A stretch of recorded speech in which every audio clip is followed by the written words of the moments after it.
Randy Shughart and Gary Gordon saw. That's when they got on the radio and said, hey, we got survivors. Let us go in. But Gary and Randy don't take the answer, don't take no for an answer. If you don't let us in, they're closing in and we're gonna lose them all. The Somalis say 27 Somalis were killed at Crash Site 2, and none of them by the aircraft. I mean, all gunfire. What I think was a hand grenade got thrown in here. I just heard it hit the ground and I'm freaking out. And I remember swinging my weapon around because I couldn't see it, and I'm hoping to just hit it, you know, and bang, it goes off. Randy goes around the bird, makes his last stand. I mean, it's just a matter of time. My right femur is snapped in two on the edge of the seat. The only explanation I have for that is I had my M9 in a low slung holster right there. So it added some weight to my leg. I can't think of any other reason why my right femur would have broken off, because there wasn't any bruising, like the cyclic didn't hit my leg. I don't know. I mean, you can't explain everything in a crash. And my vertebrae were crushed. One, not the discs, not the squishy things, the bones themselves. One crushed 30%. And because of the spin, they're crushed in a doorstop-like shape. So if you saw an X-ray of my back, which I have, I mean, I don't know how I can do what I can do. I really don't. They're disfigured and crushed, and I have what's called a kyphosis in my back. It turns 32 degrees at one point and then 13 degrees forward at another, because when we hit, we're spinning. So I go forward and sideways with enough force to smash the bones. And I mean, that's what hurt. I mean, when you have a femur fracture and you can't feel it, not because your nerves are severed, but because your back hurts so freaking bad, you can't feel it. That's freaking being in pain. And it hurt. I mean, I can't even describe it. I can't even relate to it anymore because it's been 30 years, you know. But I regained consciousness, and, you know, it takes a second to figure shit out, right? Like, where am I? What the hell happened? Don't remember hitting the ground. Push some metal out of the front windshield, and we think that's what Randy Shughart and Gary Gordon saw. We think they saw either me moving shit or Ray Frank struggling to get out of the aircraft. And that's when they got on the radio and said, hey, we got survivors, let us go in. And initially, and I think this probably bubbles up to General Garrison, I'm not sure 100%, I never asked him, if it was him or Colonel Harrell, Gary Harrell, who made the call, but they said, no, there's no way. Why didn't you ask him?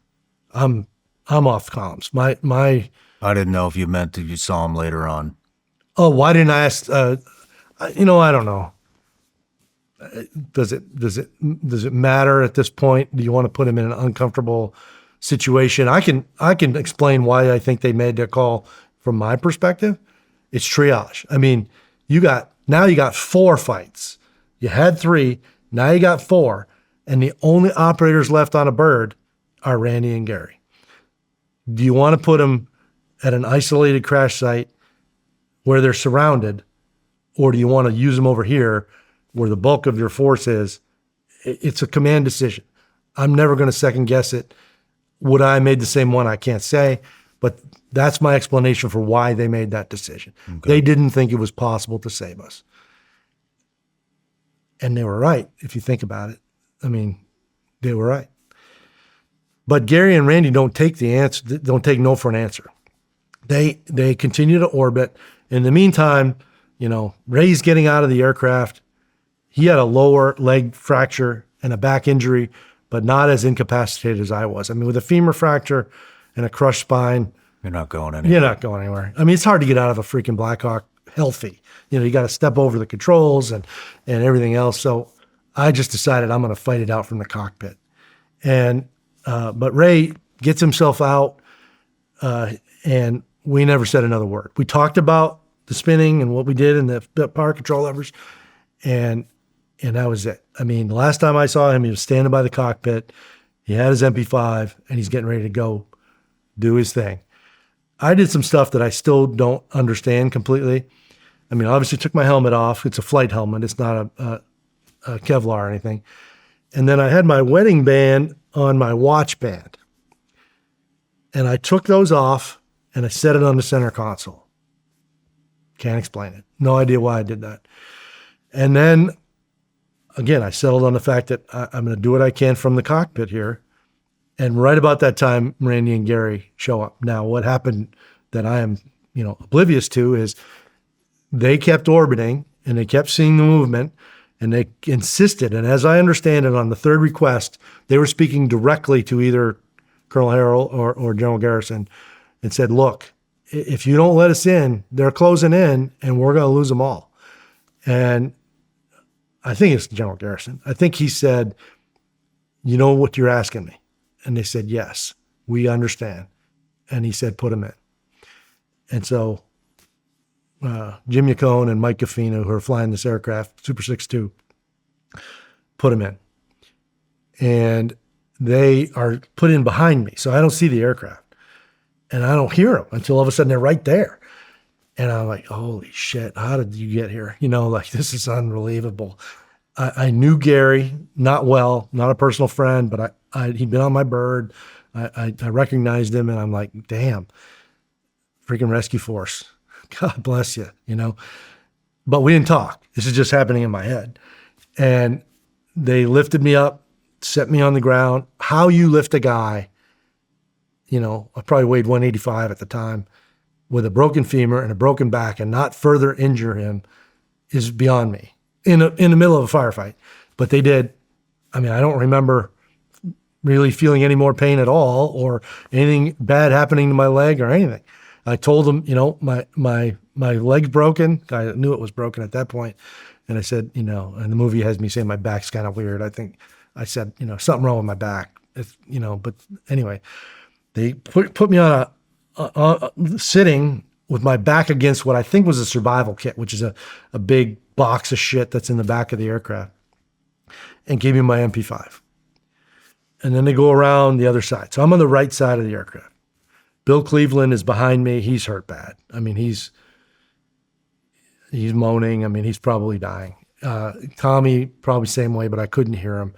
I think Tommy actually got hit by the minigun in his chest. It's on a pintle mount.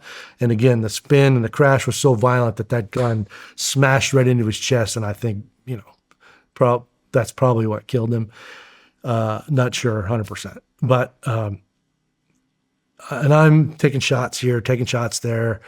But my MP5 keeps jamming. I'm like, what the hell? Clear around, get another round in there, clear around, fire, jams again, clear around. I mean, now over the years, kind of figured it's probably damaged because it was sitting on the magazine vertically. And, that vertical impact, it's not designed to take that kind of force. So the magazine was probably bent or even maybe the rounds themselves were damaged. I'm not sure. But either way, I mean, it was shooting, but it was shooting one, maybe two, and then I'd have to clear a jam, and I got rounds laying all over me. And anyway, I end up Winchester in the thing, and... Are you hitting? I think I was. I think I hit a couple of guys, but, I mean, it's hard to shoot sitting like that, period. And, that's not a long-range weapon. It's almost a pistol with a long barrel, They didn't come back, which is the desired effect, so... to me, it was effective fire. It did. I was trying to hit him. I just don't know if I did. In the meantime, how long were you in the helicopter?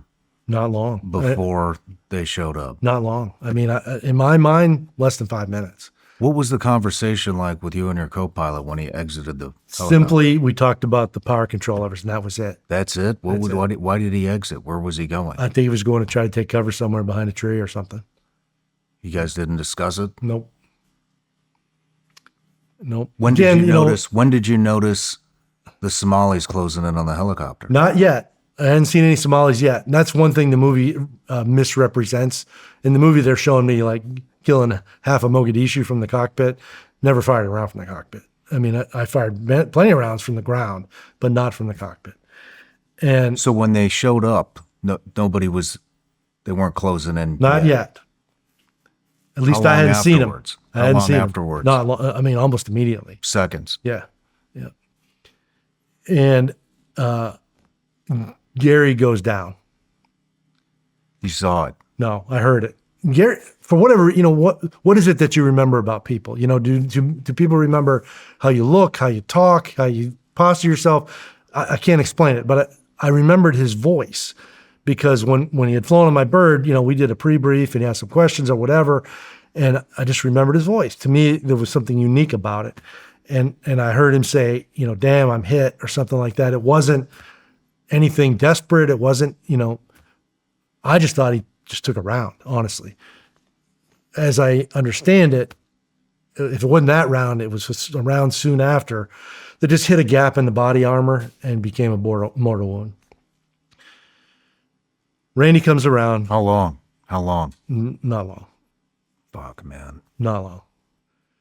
So Randy comes around. I mean, they've been shooting the hell out of the Somalis, though. I mean, it was like being at the range. I mean, the Somalis say 27 Somalis were killed at Crash Site 2, and none of them by the aircraft. I mean, all gunfire. So that gives you some perspective when there's at most 4 of us, probably only 3 of us shooting, and I would say 99.9% of that is Gary and Randy. So yeah, because you don't even know if you're hitting. Right. Not 100% sure. I would see a head pop up and shoot at it. There's some video of this corrugated tin wall, which was to my right. And I could hear movement behind there and I'm just shooting through the wall. I mean, at this point, it's freaking survival, right? And, if it's an American, they're going to call out something, so I'm just shooting through the wall to get these people to stay away. At some point, and I had forgotten about this, but now that I was reminded, what I think was a hand grenade got thrown in here, and I just heard it hit the ground, and I'm freaking out. Like, holy shit, there's a freak. And I remember swinging my weapon around because I couldn't see it, and I'm hoping to just hit it, and bang, it goes off. Nothing hit me. But again, just adds to the, man, this is just off the chart, right? So Randy comes back asking, where's the crew chief's weapons? And I'm like, oh, shit. I went from feeling pretty good about this to, man, we are screwed. And I told them where they were. Again, this is the importance of SOPs and standard operating procedures, doing things the way they're supposed to be done. Crew chiefs had their weapons exactly where they were supposed to be. They're not buried under some shit. Or there's this place we call the hellhole in the back that's behind a panel that, sometimes you throw stuff in. No, they were right where they were supposed to be. And I told him where they were. He went in and he's out in like 10 seconds. Now he's got 2 M16s, freshly loaded, full magazines. And he gives me what I've always thought and still think was Gary's weapon. And at that point, I'm like, oh, shit, if this is Gary's weapon, he's down, like down hard. And now it's Randy and me. And he gets on the fire's net, which we had programmed in our survival radios, the fire net, because you pretty much know you're always going to be able to talk to somebody on that net.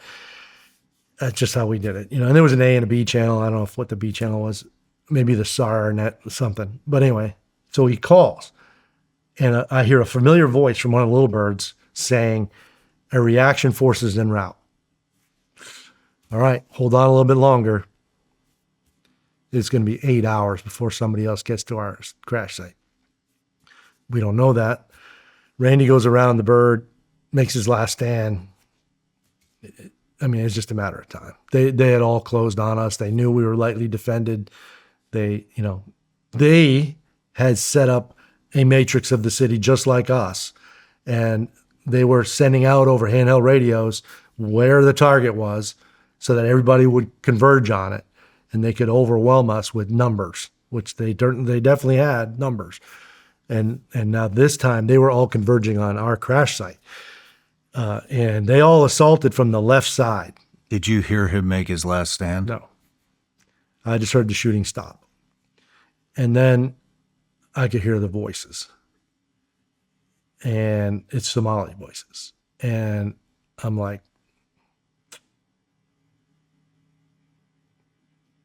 this is it.